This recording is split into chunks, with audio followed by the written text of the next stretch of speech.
Hello friends, welcome back to my channel. இந்த வீடியோவில் நம்ம சிம்பிளாக ஒரு தக்காளி சட்னி தான் பார்க்க போகிறோம்.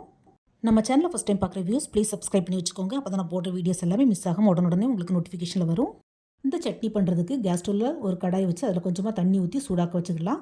தண்ணி லைட்டாக சூடானதும் அதில் ஒரே ஒரு தக்காளி இந்த மாதிரி 4 கீரி போட்டுக்கலாம். தக்காளியை ஃபுல்லாக கட் பண்ண வேண்டாம், பாதி வரைக்கும் கட் பண்ணி விட்டாலே போதும்.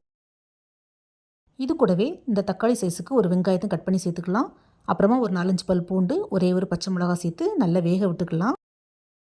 ஃப்ரெண்ட்ஸ், தக்காளி கூட வேகிறதுக்கு ஒரே ஒரு பச்சை மிளகாய் சேர்த்தா போதும். ஏன்னா நம்ம இது கூட ரெட் சில்லி, அதாவது காஞ்ச மிளகாய் வத்தலும் சேர்த்து பண்ண போகிறோம். அதனால ரொம்ப காரசாரமாக இருக்கும்.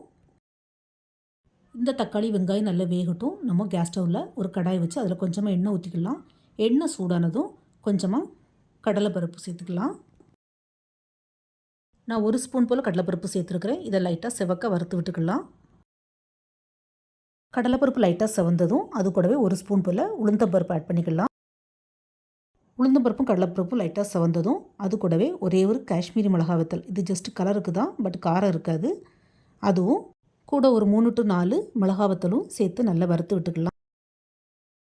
கடலைப்பருப்பு, உளுந்தம்பருப்பு, மிளகாய் வத்தல் 3 நல்லா செவந்து வறுபட்டதும் கேஸ் ஆஃப் பண்ணிடலாம். இதை அப்படியே கொஞ்சம் ஆற விட்டுடலாம். ஆறுனதுக்கப்புறமா இது ஒரு மிக்சி ஜாரில் சேர்த்து லைட்டாக குறப்பாக 1-2 பொடிச்சு எடுத்துக்கலாம். இப்போ நம்ம வேக வச்ச தக்காளி வெங்காயம் நல்லா வெந்துடுச்சு. கேஸ் ஆஃப் பண்ணிடலாம். கேஸ் ஆஃப் பண்ணிவிட்டு இதை அப்படியே ஆற விட்டுடலாம். ஆறுனதுக்கப்புறமா இதையும் நம்ம மிக்சி ஜாரில் சேர்த்து அரைக்கணும். இதில் உள்ள தண்ணியை இப்போ வடித்து எடுத்துக்கலாம். பருப்பையும் மிளகாவத்திலையும் இந்த மாதிரி பொடிச்சு எடுத்துக்கிடணும். இது கூடவே நம்ம வேக வச்ச தக்காளி வெங்காயத்தையும் சேர்த்துக்கலாம். பட் தக்காளியில் உள்ள தோலை எடுத்துகிட்டு சேர்க்கணும். நம்ம நார்மலாக தக்காளி சேர்த்து அரைக்கக்கூடிய சட்னியாக இருந்தால் அப்படியே சேர்த்து போட்டு அரைச்சிடுவோம். பட் தக்காளியை வேக வச்சு அரைக்கக்கூடிய சட்னியாக இருந்தால் தோல் எடுத்துகிட்டு தான் வைக்கணும். அல்லது துருன்னு இருக்கும் ஒரு மாதிரி. தக்காளி தோல் நீக்கினதுக்கப்புறமா இதையும் மிக்சி ஜாரில் சேர்த்து நல்லா கட்டியாக தண்ணி எதுவும் ஊற்றாமல் அரைச்சி எடுத்துக்கலாம். அரைக்கிறதுக்கு தக்காளியில் உள்ள தண்ணியே போதும். ஸோ தண்ணி எதுவும் எக்ஸ்ட்ராவாக நம்ம சேர்க்க வேண்டாம். சட்னி ரொம்ப கட்டியாக இருந்தால் கடைசியாக தாளிக்கும் போது கொஞ்சமாக தண்ணி சேர்த்துக்கலாம். பாருங்கள், இந்த மாதிரி அரைச்சி எடுத்துக்கலாம். நம்ம காஷ்மீரி மிளகாவத்தூள் சேர்த்து அரைச்சிருக்கிறதுனால நல்ல செக்கச்செவேன்னு இருக்கும்.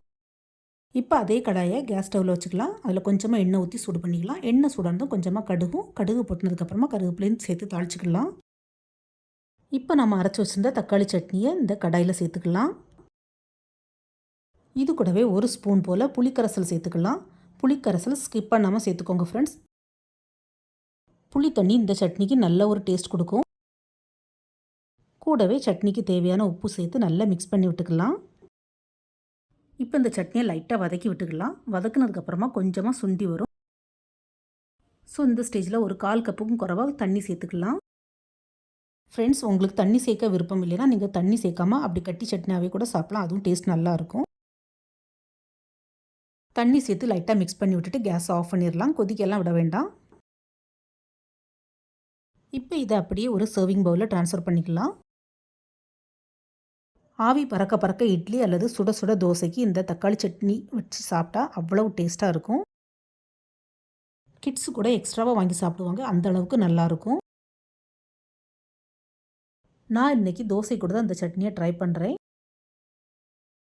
ஃப்ரெண்ட்ஸ், நீங்களும் இந்த தக்காளி கெட்டி கார சட்னியை ட்ரை பண்ணி பாருங்கள்.